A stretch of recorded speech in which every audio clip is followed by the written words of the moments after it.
What is up, everybody, and welcome back to a new video.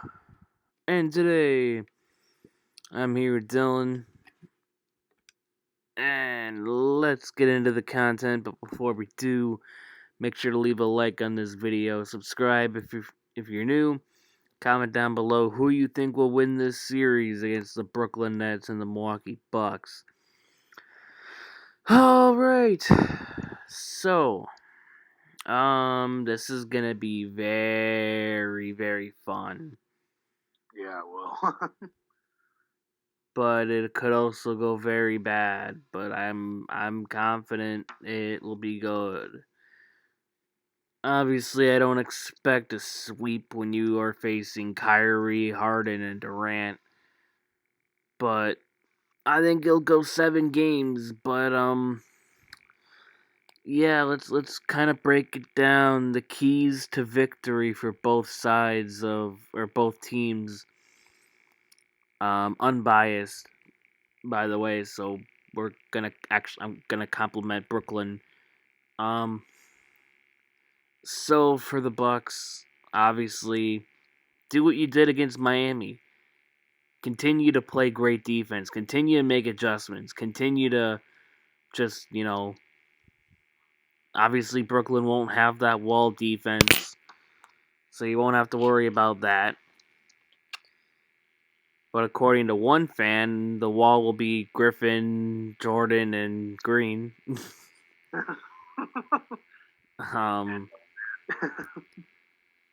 uh, but yeah, the wall defense, it can work sometimes if there's a certain amount of player or if there's some players that are off the floor.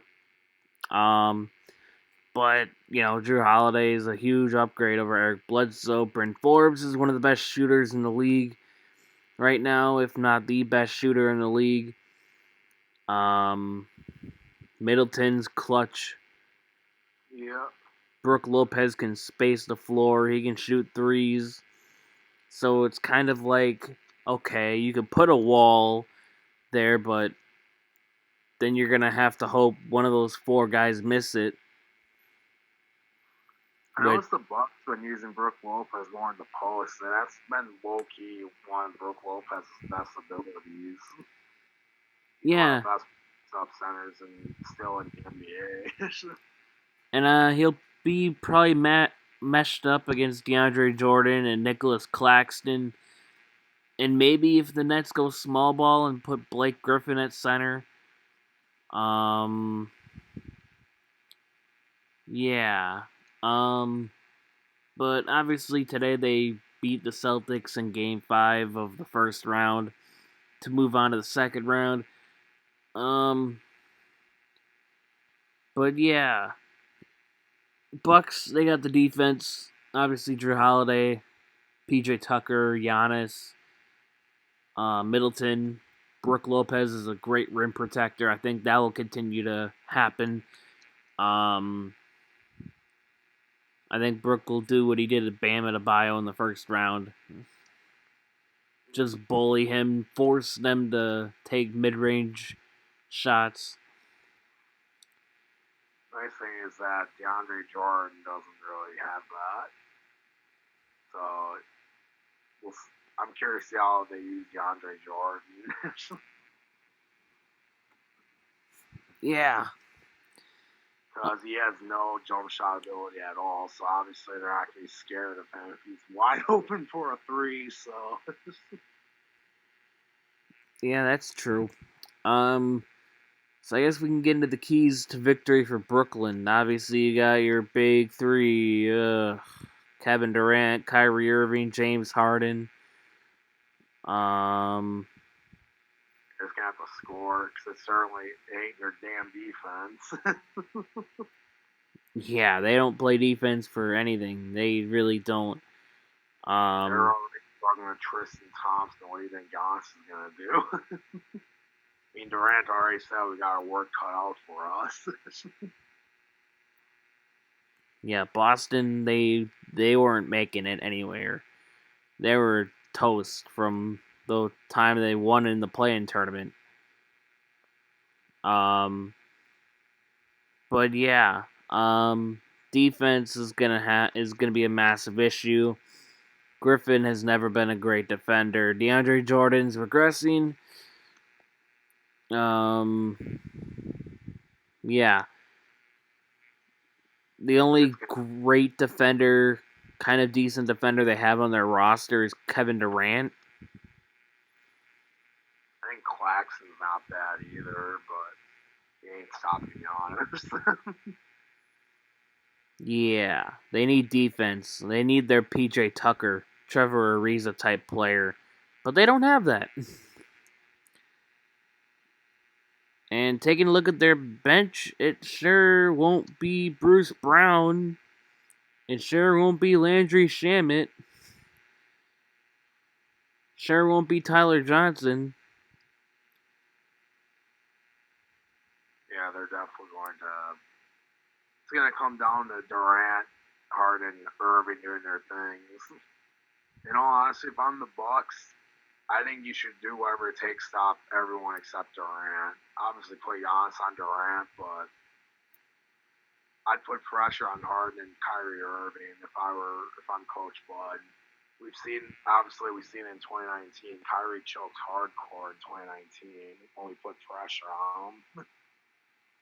And James Harden's been a big choker too when he put pressure on him as well in the past. So, and Durant obviously is gonna be Durant. So, but you can't win with just one guy.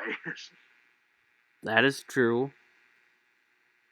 That is true. Or you could do what the 04 Pistons did against Kobe Bryant and Shaquille O'Neal in the Lakers. Give O'Neal all the touches in the post. I mean, obviously this is a different era of basketball, but give Durant all the touches, or just lay off of Durant, give him all the touches, and then Kyrie and Harden will try to just take over the game and ball hog in the second half. I don't know. Probably not a good idea, but because Shaq can't shoot. Yeah.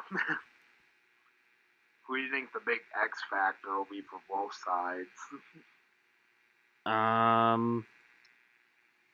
I think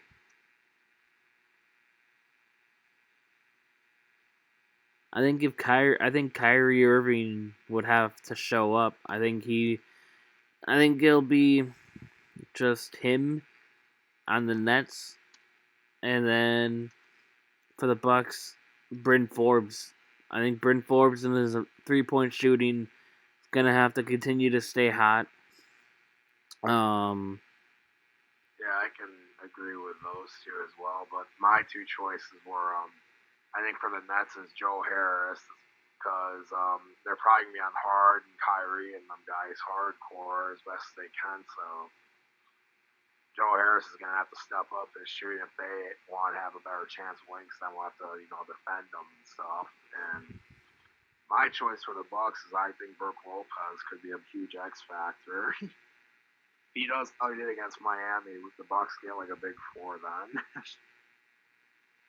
They got an elite rim protector that can space the floor if need be, but can also post up and get buckets. Yeah, not bad choices. Also, I think Brook Lopez is gonna go for revenge too on his former team. Yeah, isn't Brook like a top 5 leading scorer of all time there? He is their franchise leader, actually, I believe. Oh. He's been there. He was there for so long. Yeah. That's my X factors. I think Joe Harris for the Nets is gonna really have to show his outside shooting, so the Bucks will have to pay more attention to him. And then I think Brook Lopez, if he plays like how he did against Miami, then it gives the Bucks like a big four then, which would be huge for Milwaukee. I agree, yeah. But yeah. Another thing maybe is Pat Connaughton, because I know damn well we're gonna start Pat Connaughton. If he could just, if he could just give us 15 minutes. I mean, he played 21 last game, but I know they're going to give him a lot more than that. But if he can just do what he did not do in game 4, if he can go at least like the 3 for 5 or the 5 of 9 like he did in the Miami Heat series, I'm all for that. I think Connaughton also, just more consistency out of him could help with his 3-point shooting. Even though he's inconsistent, one night he'll go 3 for 5, another 0 for 4.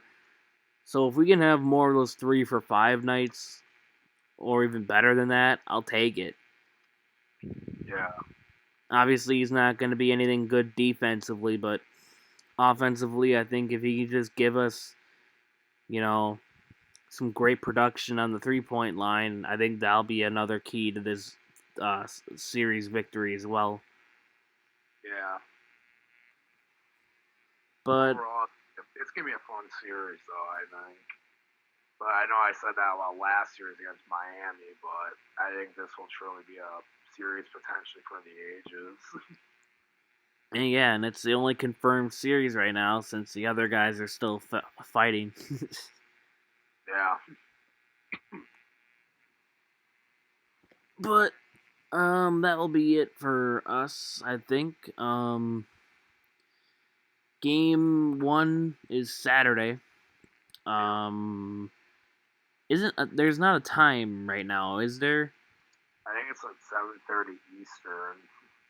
Okay. I'm So, not sure though. all right. Well, I can't wait for this series, but yeah, make sure leave a like on the video, comment down below if you enjoy the content, and subscribe if you're new. And peace out.